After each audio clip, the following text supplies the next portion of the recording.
Hey, what's up, everybody? Video 44 coming at you with another video. All right, quick video. Tobias Harris signed a $52 million 2-year contract with the Detroit Pistons. I think he actually played for the Pistons initially. That contract, bad. It's not good. $52 million for Tobias Harris? Hell no. Not in this stage in his career. Not with what I saw him do in Philadelphia. Them Philadelphia fans couldn't stand him. So, in Detroit, I use my money in a different way personally, but congratulations to him. Continue to get contracts like that. I don't know how you're doing it, but congrats. And from what I understand, also Hartenstein left the New York Knicks to go to the OKC Thunder, as rumored many times over. I don't remember exactly what the deal was. I think it's a 3-year deal of some sort. I don't remember what it was, so I'm not going to guess. But he's going to be joining the OKC Thunder. I think it's a great move for the Thunder. The Knicks are going to miss him. It's going to be rough on the Knicks in the center position with Julius Randle and Robinson. Robinson missing all kinds of games. I would try to make a move to try to get a center if I'm the New York Knicks of some sort. Maybe, I don't know what they're going to do, but they should try to get a center down there. I don't trust Julius Randle at the center position. He's more of a forward to me. You can get away with him at the 5, but not when you're trying to go up against Joel. They need a center, man. Losing Hartenstein is not good. Granted, they got a lot going on, bringing in Brooks and all that, but their team is tiny. They're a small team. Talented as all hell, souped up as all hell, but capped off when it's time to go up against Joel, capped off when it's time to go up against Jokic. They don't have the player that can yard those people. Cut and dry, they just don't. And so for all that the New York Knicks have done, losing Hartenstein was bad. Really, really bad. Some of that money they gave OG Anunoby, that should have been going to Hartenstein. Not all of it, but they overpaid for OG and didn't leave Hartenstein his money. That was a mistake, a massive one at that. And they're going to pay for it. So, New York Knicks fans, I'm telling y'all, if you think you're getting a championship, not without that center. Not without a center in place. And if you think Robinson's going to do the job, you ain't been paying attention. So that's something that needs to be said. Wow, that's a bad move for them. A great move for the OKC Thunder. As I said, Chet Holmgren needs a center next to him. Sure, you want him to play the center a lot of the time, Chet Holmgren, but once it's time to go up against certain players, you need Hartenstein to take over, and I think Hartenstein will do just that. I think he's a seamless fit for the OKC Thunder. That's a good signing, really good signing. Been a fan of Hartenstein since he played for the Cleveland Cavaliers, well before anybody knew who he was. So this seeing him succeed now is just like, I feel vindicated in a way because I was talking about him like 6 years ago. So what else is going on out there? The Lakers are interested in signing DeMar DeRozan if they can't get Klay Thompson, apparently, or that's not what it wasn't phrased that way, but it seems like to me Klay's likely to go elsewhere because the Lakers need to do a sign and trade to get him, and we need to be able to sign somebody outright. We want to use our assets in a different way, in my opinion. I think DeMar DeRozan is a hell of a player to have for the Lakers at this stage. If he'd be willing to take the mid-level exception, that would be a home run for the Lakers. I really think that. And I think he's wanted to play for the Lakers for a long time. I thought it was a bad idea for him to take a pay cut years ago. For the Lakers, it was going to be a massive, massive pay cut. He didn't do that. He went to Chicago. I think he's like $100 million richer since. He was talking about coming here for an extreme low amount of money, and I suggested on this camera, absolutely not, because he would be trade bait for our GM at that price, at that level. But it's been a few years. He went and got a lot more money. And now it's time for him to come home, I think. The Clippers were a good option. Probably get more money with the Clippers, given the fact that Paul George went to Philly. But I don't think he wants to be a Clipper. I think that he's a real LA dude. And real LA dudes, for the most part, know that the Lakers are the team to go to. If you want to go to the Clippers, you ain't going to win nothing. You come to the Lakers, you're going to get the respect if you do it right. And DeMar's a Laker fan, man. He's been a Laker fan his whole life. So I think, we've shunned him on multiple occasions as it pertains to choosing other people over him. I never disagreed with any of those decisions, really. But I really would love to see him finally put on a Laker uniform and win a championship with the Lakers. He had to dart from Toronto after all them years of doing work for Toronto, being basically one of the best Toronto Raptors ever. They trade him for Kawhi Leonard rental and win a championship with that rental.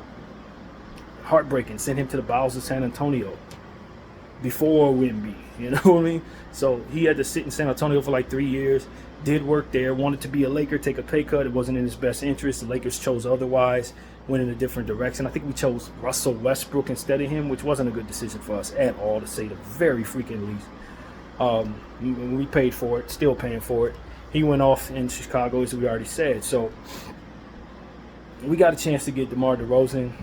I told you guys when everyone was saying it was either Klay Thompson or James Harden, and And Jonas, I said add DeMar's name to that, even though the rumors weren't telling you. I was telling you that I already know that that's something he would probably want to do.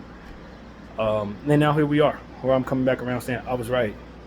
The Lakers are interested, and they should be.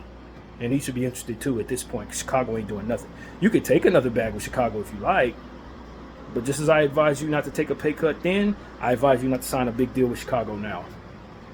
There's one problem about Chicago. You go there, you stuck there. You sign a deal with Chicago, you liable to be there the whole contract. As to where most teams, if it makes sense, they'll move you when it gets to a point where the timeline doesn't make sense, or it gets to a point where, it's in their best interest to move you in general. Chicago will sit on something bad and not move it. Even when they have a good deal, they just sit there and wait for guys to become free agents. I guess that's how they get down. I don't think anybody should be signing a big deal with the Chicago Bulls right now, because they're not going anywhere, and you're stuck. You're going to waste the rest of your career there. And, a few years ago, he had more time to go to where it was time to get a bag, not necessarily leave money on the table, only probably get traded anyway. In this situation, it's time to really chase a ring, and be a part of a winning situation. I think if he comes here and plays the way he's prone to play, coupled with Anthony Davis and LeBron James, hopefully we can get Jeremy Grant in that event. I think that'd be great. I'd love to have Klay Thompson, but Klay seems like he's more so aligned with trying to maximize his financial circumstances. And I really do think he's probably going to choose the Dallas Mavericks at this point. So pivoting before he does so may be risky, but if DeMar DeRozan wants to take $20 million to play basketball this season, that's probably a better deal than Klay Thompson taking $20 million right now. I think Klay Thompson may be a potentially better fit because of his ability to stretch the floor, but I think DeMar DeRozan has a lot more left in the tank than Klay Thompson does. So it's like that's a better asset. It just is. Maybe not the better fit, though. So I don't know. If Klay wants to be a Laker and sign outright with the Lakers, I'll still choose Klay. To bring him home to his dad, the stretch to the floor ability next to connect to help develop the jump shot of all these players, the 4 championships, all of that I value a great deal. And I would love to have Klay Thompson as a Laker. But if the tea leaves are telling me the truth, and the only way the Lakers can get Klay Thompson is to do a sign and trade that not only depletes us of assets, but also puts us in a position to be super hard capped in this apron era we're in, I'm going to choose DeMar DeRozan under that. I'm just going to, if it's between sign and trade with Klay and signing DeMar DeRozan outright to $20 million deal, I'm going to give my money to DeMar, and I'll deal with the fit later. It's just a better asset all the way around. And I can still make the move necessary to get Jeremy Grant or whatever else you want to do. Brook Lopez, although I'm not on the Brook Lopez train. So that's a thing, man. I think DeMar DeRozan's probably a better bet in this hour than Klay is. It's a better bet, but it's up to Klay. At the end of the day, it's up to Klay. But I really feel like Klay loves the Golden State Warrior fans and doesn't want to leave them without for nothing. And in order for him to do what it is the Lakers need him to do, that's exactly what he's going to have to do. So yeah, my bet is Klay to Dallas. DeMar, we'll see. DeMar has to take a big pay cut to come to the Lakers. But I think he really wants to be a Laker. He's always wanted to be a Laker. And LeBron James really did leave this money on the table for somebody to take. Somebody got to take this money, man. You're going to help the team win if you take it. Somebody got to take it. So, people, it's been cute for people to leave us at the altar lately. It's starting to be a running theme. I think it's overstated to a degree. People are acting like this is not a place to be. And I think they're going to regret it because playing with Anthony Davis and LeBron James 2024 is still a big deal. When you couple that with the ability of Dalton Connect and his scoring ability and some of the other stuff that we got going on, I think we are a piece away from being a real contender. And some of these pieces may not want to come here because they've let the media and the overall environment get in the way of what is simply a good basketball situation. So, people can overthink it if they want. But a guy like Klay Thompson, I feel, has got a great chance of being happy as a Laker. Much more happy than the media would tell him he would be. So I'll tell you that. If he picks the Dallas Mavericks, he's going to regret it. I really believe that. But it is what it is, man. People do what they do.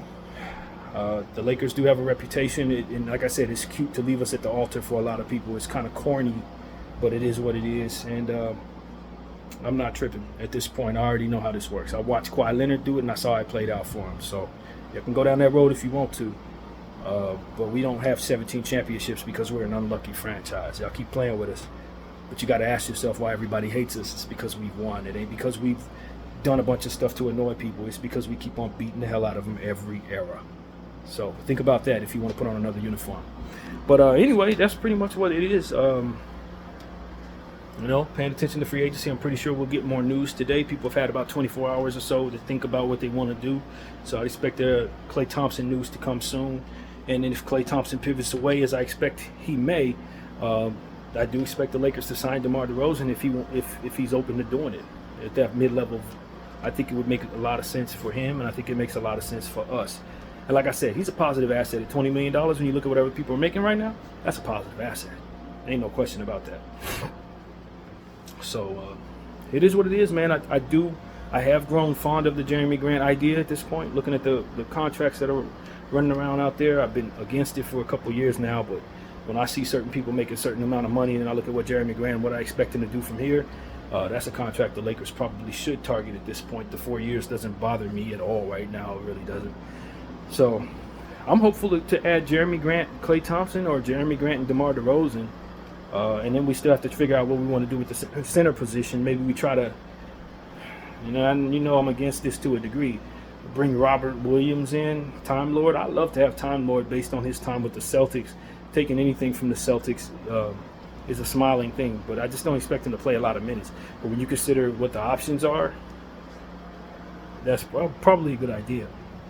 I heard some Laker fans say target Ayton. Can't afford Ayton, and even if we could, I don't want that player. I'm cool. I don't like Ayton's game that much. I don't think he's going to help us defensively at all. And the offensive end, he's just kind of run, dunk, jump. It's not a whole lot of elements to his game. Clog the paint up. I don't need that type of center, to be honest with you. Especially on the price that he's being paid. No, I'm not doing that.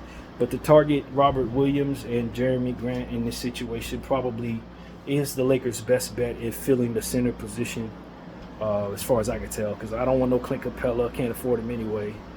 With that price tag he's on, and then some of the other stuff in free agency looks bad. So I don't want Robert Williams based on the idea that he's likely just going to play 20 games a season, to be honest with you.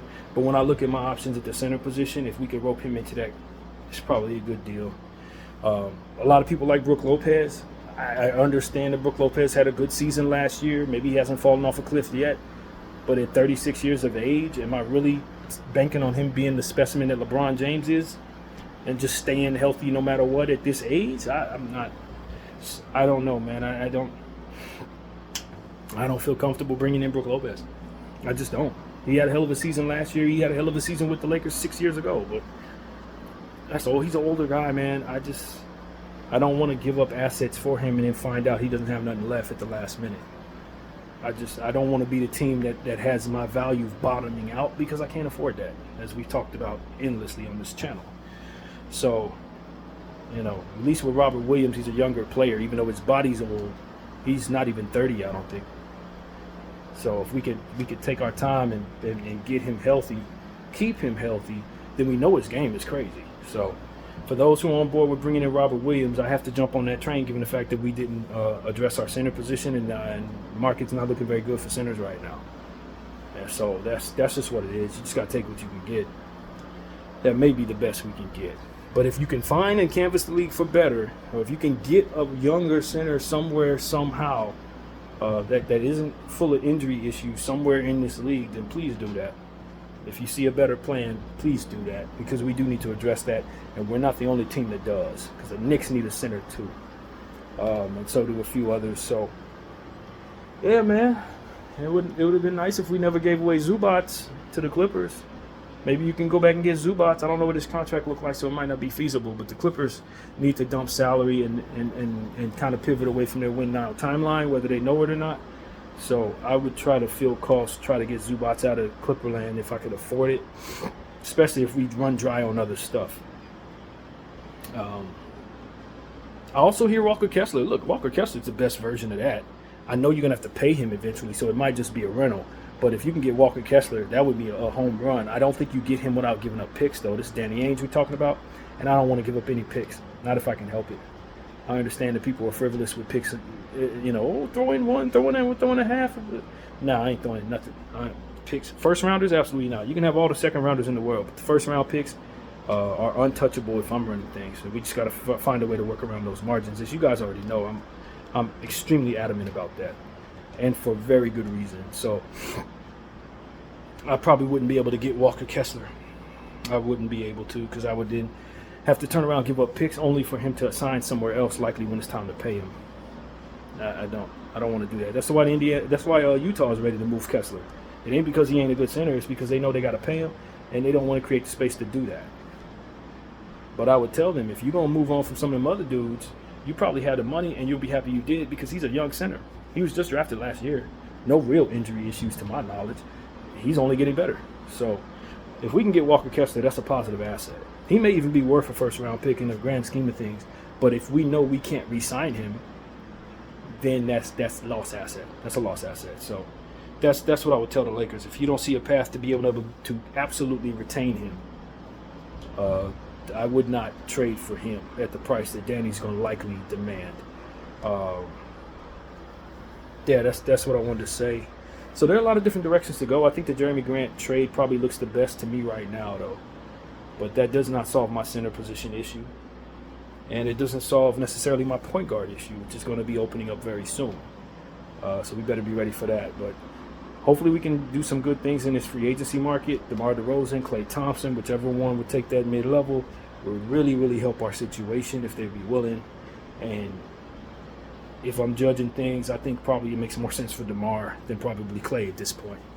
Probably makes more sense for DeMar. So we'll see, man. Love to have either one of them. But, yeah, it's time for me to get in the shower and start my day. Got a lot to do today, but I know free agency is going to give us a lot to talk about. So as it does, I will provide more content to you all talking about it. And hopefully we get the news soon. BDF44. I thank you all for watching, and I'm out.